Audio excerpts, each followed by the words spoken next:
यही चाहता था कि कम से कम इसका एक ठीक तरह से संचालन चलना चाहिए स्वराज इंडिया पार्टी बनने के बाद। तो मैंने ये फैसला किया कि मैं स्वराज इंडिया में कोई एग्जीक्यूटिव पोजीशन नहीं दूंगा, और आगे चलकर भी हम लोग ये कोशिश कर रहे हैं। अभी इमीडिएटली तो कुछ ऑफिस बेयरर्स और एग्जीक्यूटिव कमिटीज़ कॉमन हैं, लेकिन आगे चलकर कुछ महीनों में हम लोग ये कोशिश करेंगे कि भाई इसकी एग्जीक्यूटिव कमिटीज़ और ऑफिस बेयरर्स अलग अलग हो जाएं। स्वराज इंडिया वो काम करके दिखाएगा जो आम आदमी पार्टी से हमने अपेक्षा करी थी, लेकिन वो नहीं कर पाए। इसके कारण आप लोग सब जानते हैं, और वो गलतियां नहीं होंगी जो आम आदमी पार्टी में हुई, और सचमुच एक ऐसी राजनीति इस देश में कायम होगी जिसमें कि आंतरिक लोकतंत्र, जवाबदेही, पारदर्शिता और नीतियां ऐसी जो कि पूरे जनहित में बनी हो। ऐसी एक बहुत बड़ी शुरुआत आज हमने करी है, और हम उम्मीद करते हैं। इस देश में एक बहुत फेमिलियर सी कहानी है। कोई आंदोलन खड़ा होता है, कहता है कि हम केवल सामाजिक काम करेंगे, देश की सेवा के लिए आए हैं। फिर 6 महीने बाद, 8 महीने बाद वो कहते हैं लेकिन जनता का बड़ा दबाव है, और फिर कहते हैं अब हमें पार्टी बनानी पड़ेगी। और उसके बाद जिस आंदोलन को लेके आते हैं वो भगवान जाने वो भूल जाता है, कभी कभी तो उसको गला काट देते हैं सीधा। स्वराज अभियान की कहानी इसमें 2 मायनों में अलग है। पहला, स्वराज अभियान ने पहले दिन से कहा था कि हम कोई एनजीओ नहीं हैं, हम राजनीतिक विकल्प और वैकल्पिक राजनीति बनाना चाहते हैं, और हमने कहा था हम उसकी तैयारी कर रहे हैं। तो ये वाला नाटक हमने कभी नहीं किया कि हमें राजनीति से कोई मतलब नहीं है इत्यादि इत्यादि। और उसका अगर कोई उसके बाद लोग ऐसे सोचते थे अच्छा ये लोग बेसिकली पॉलिटिकल पार्टी बनने का इंतजार कर रहे हैं, एक दिन बन जाएंगे, फिर उसके बाद क्या अभियान किसने देखा वो सब खत्म हो जाएगा। उन दोस्तों को पिछले 1 साल से मैं उत्तर नहीं दे पा रहा था। आज आप मानेंगे कि हम आपको उत्तर देने की स्थिति में। जो संगठन अपने सबसे महत्वपूर्ण चेहरे को नॉन इलेक्टोरल काम में लगाता है, और जो साथी संगठन का सबसे महत्वपूर्ण पहचान वाला साथी कहता है कि मैं इलेक्टोरल वाली चीज से दूर रहूंगा, मैं समझता हूं अब हम आपको शायद कन्विंस कर सकते हैं कि हम पार्टी बनाने के बारे में भी गंभीर थे पहले दिन से, और पार्टी के अलावा जो नॉन इलेक्टोरल काम है उस पे गंभीर रहे हैं और आज भी हैं। अगर गंभीर ना होते तो प्रशांत भूषण ये जिम्मेवारी नहीं लेते, वो किसी नॉन डिस्क्रिप्ट व्यक्ति को पकड़ा नहीं जाता। दूसरा, ये कहना चाहता था कि पार्टियां आती हैं, अपने बारे में अच्छी बात हर कोई कहता है, खासतौर पे जिस दिन फाउंडिंग डे हो उस दिन तो हर कोई अपने बारे में बहुत ही अच्छी बातें कहता है, और पत्रकार के रूप में आपने बहुत सुना होगा और जल्दी से विश्वास भी नहीं होता। खासतौर पे पिछले 2-3 साल के बाद तो बहुत ही विश्वास कम हो गया है। मैं चाहूंगा कि आप हमारी जांच करें। मैं 3-4 बात आपके सामने रख रहा हूं, संविधान के प्रति आपके सामने है, आपने देश के पॉलिटिकल प्रैक्टिसेस को देखा है। पहला, ये देश की पहली पॉलिटिकल पार्टी है जो कह रही है कि आरटीआई हम पे लागू होना चाहिए। हमारा प्रिंसिपल इंफॉर्मेशन ऑफिसर होगा जो सिर्फ पार्टी के मेंबर को नहीं, जनता को जवाब देगा। जनता से कोई भी हमसे प्रश्न पूछ सकता है, हम उसका जवाब देंगे।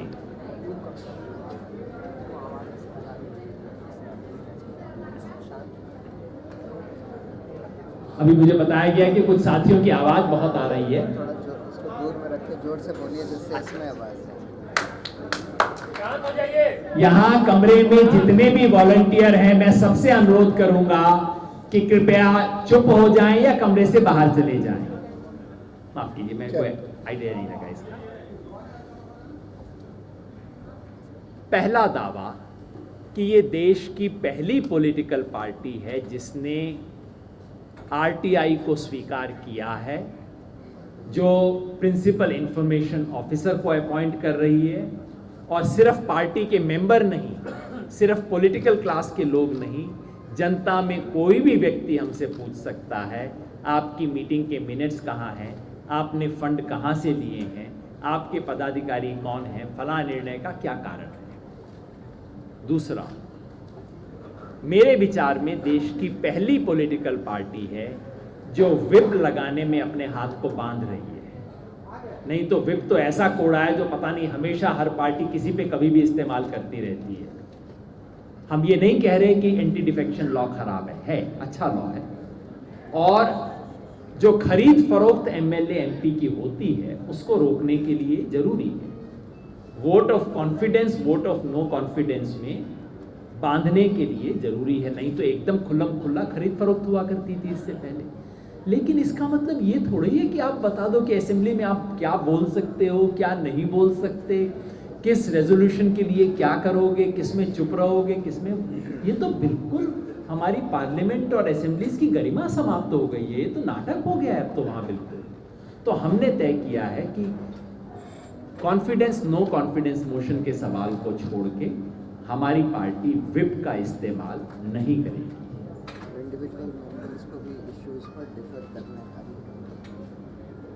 पार्टी की तरफ से लिख कर फ्रीडम ऑफ एक्सप्रेशन दी गई है। अब संविधान तो फ्रीडम ऑफ एक्सप्रेशन देता है, लेकिन संगठनों के अंदर फ्रीडम ऑफ एक्सप्रेशन नहीं होता है। जैसे ही आपने अलग विचार दिया पार्टी विरोधी गतिविधियों के कारण बाहर, यहां लिख के हम कह रहे हैं कि हमारे सदस्य, ऑफिस बेरर पे मर्यादा रहेगी, लेकिन सदस्य कोई हमसे अगर अलग नीति रखता है, प्रशांत जी ने तय किया है कि वो एक ऑर्डिनरी मेंबर रहेंगे। कल को यदि आप ऐसे विषय पे बयान देते हैं जिससे पार्टी की बहुमत सहमत नहीं है, कोई बात नहीं, बस इतना स्पष्ट कर दें कि ये मेरा बयान है, आधिकारिक बयान नहीं है। फ्रीडम ऑफ एक्सप्रेशन होनी चाहिए, क्योंकि कल को हो सकता है, आज आप मुझसे सहमत नहीं है, कल को हो सकता है आप सहमत हो जाएं। चौथी बात, पार्टी की तरफ से हम अपने आप को कमिट कर रहे हैं कि हम ये टिकट बांटने वाली दुकान जितना जल्द बंद कर सकें उसकी कोशिश करेंगे। और टिकट बांटते वक्त कार्यकर्ता का, वहाँ जो लोग जहाँ काम हो रहा है उनका वोट, उनका मत लेंगे। मैं अभी इस स्थिति में नहीं हूँ कि आपके सामने ये वायदा कर दूँ कि 100% केस में करेंगे केवल यही, लेकिन प्रेसिडियम है। स्वराज इंडिया के टॉप पर केवल प्रेसिडेंट नहीं है, एक अध्यक्ष मंडल है जिसके आज 17 लोग अपॉइंट हुए हैं। 17 अध्यक्षों के बीच में वो एक अध्यक्ष बैठेगा। तो कलेक्टिव लीडरशिप को हमने इंस्टीट्यूशनलाइज किया है ताकि ये पर्सनैलिटी कल्ट ना हो। इसके अलावा मैं सिर्फ इतना ही कहना चाह रहा हूँ, जैसा मैंने पहले भी कहा कि आज देश में विचार का वैक्यूम है, नए विचार है नहीं। 50-50 साल पुराने विचार की लाश लेके ढो रहे हैं लोग उसको। आज देश में मूल्यों का संकट है। हमारे देश के संविधान के जो बुनियादी मान्यताएं हैं उन पर हमला हो रहा है, बचाने वाला कोई नहीं। और आज देश में इंटीग्रिटी और क्रेडिबिलिटी का संकट है। किस पे भरोसा करें? बड़ी बड़ी बातें लोग करते हैं, कहाँ से आए? स्वराज इंडिया केवल कल की बात नहीं सोच रही, स्वराज इंडिया अगले 20 साल, अगले 50 साल की बात सोच के आगे चल रही है। हम कोशिश करेंगे, आप देखेंगे कि इस विचार के शून्य में हम दीर्घकालिक पॉलिसीज़ दें देश के सामने, चाहे वो पॉलिसीज़ आज हमारी बनाने की क्षमता है या नहीं। हम कोशिश करेंगे कि हम आपके सामने ईमानदारी से बातों को रखें। हम कोशिश करेंगे कि एक पॉलिटिकल एक्टिविस्ट इंटेग्रिटी वाले, वो जनरेशन जो देश ने 25 साल पहले, 50 साल पहले देखी थी, जेपी आंदोलन में देखी थी, कहीं कम्युनिस्ट मूवमेंट में देखी थी, एक झलक अन्ना आंदोलन में मिली थी, वैसे ईमानदार पॉलिटिकल वर्कर इस देश की बॉडी पॉलिटिक में हम लेके आए। ये हमारे दावे हैं, जाहिर आप इसकी जांच करेंगे। और मैं चाहूँगा अनुपम भाई से परिचय करवाते हुए, जो औपचारिक रूप से हमारे स्पोक्सपर्सन हैं, आप हमारे दावों की जांच करें और बाकियों से अगर एक सवाल पूछते हैं तो हमसे 2 सवाल जरूर पूछें। धन्यवाद। आज आपने इस तरह की बातें की तो आपसे एक सवाल पूछने का मन हुआ है कि देश में जो भी राजनीतिक शीतल हैं, जहाँ पे उनकी सरकारें हैं, कुछ ही 1-2 लोगों का उस पर एकाधिकार है। वो लोग संपूर्ण राज्य के संपत्ति का शोषण कर रहे हैं, अकेले उसका उपयोग कर रहे हैं, उस पर कोई देश में बोलने वाला नहीं है। और जहां पहले राजाओं में ये प्रथा होता था कि राजा का बेटा राजा होता है, आज वही परंपरा राजनीति में भी आ गई है। उसको आप किस तरह से लड़ेंगे?